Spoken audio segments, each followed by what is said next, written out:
House of Commons ਵਿੱਚ NDP ਆਗੂ ਜਗਮੀਤ ਸਿੰਘ ਨੇ ਪ੍ਰਧਾਨ ਮੰਤਰੀ ਜਸਟਿਨ ਟਰੂਡੋ ਤੇ ਅਮਰੀਕਾ ਦੇ ਰਾਸ਼ਟਰਪਤੀ ਜੋ ਬਾਈਡਨ ਦੀ ਵਰਚੁਅਲ ਮੀਟਿੰਗ ਤੋਂ ਆਪਣੀ ਪਾਰਟੀ ਦੀ ਉਮੀਦਾਂ ਜ਼ਾਹਿਰ ਕੀਤੀਆਂ ਨੇ। ਨਾਲ ਹੀ ਉਹਨਾਂ ਨੇ ਹਾਊਸ ਆਫ ਕਾਮਨਸ ਦੇ ਵਿੱਚ ਬਿੱਲ C7 ਦੇ ਬਾਰੇ ਵੀ ਜਾਣਕਾਰੀ ਦਿੱਤੀ ਹੈ। ਉਹਨਾਂ ਕਿਹਾ ਕਿ ਸਾਡੀ ਪਾਰਟੀ ਇਸ ਦੇ ਵਿਰੋਧ ਵਿੱਚ VOTING ਕਰੇਗੀ।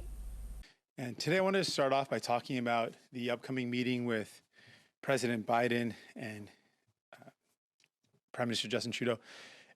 What I want to highlight is that many of the things that President Biden has committed to doing are things that we have fought for here in Canada and Justin Trudeau has refused to do. To bring in a minimum wage of $15 an hour was something we've long called for, we've long fought for. Initially, the idea was snubbed, and now this was a commitment that the Liberals made. But as many of their commitments, they haven't followed through. President Biden's already indicated he's going to increase the minimum wage. We know that the moratorium for students, this is vital. Students cannot find jobs, that they are one of the hardest hit. We've seen from report after report, the jobs reports indicates that young people have been disproportionately impacted, as well as racialized people and women. So one of the things that young people are asking for, students are asking for, is a moratorium on paying back student loans. At the federal level, this has to happen. We've called for it. A motion was passed in Parliament. President Biden looks like he's about to do it. Justin Trudeau needs to follow suit. For the vaccination, President Biden has enlisted the aid of the military and deployed over 1,000 troops to help in the vaccine rollout and the actual vaccination process, supporting the efforts of states.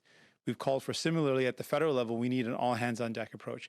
So a lot of the things that President Biden are committing to do are things that we want Justin Trudeau to do. And finally, with the concerns raised around the Buy American initiative in the States and how that would deeply impact Canada, we're proposing that there should be a modification, an exception for Canada, given the fact that our economies are so integrated. Products aren't just made in Canada or America. Often the very same product goes over the border a couple of times, and products come from both America and Canada to produce the final end product.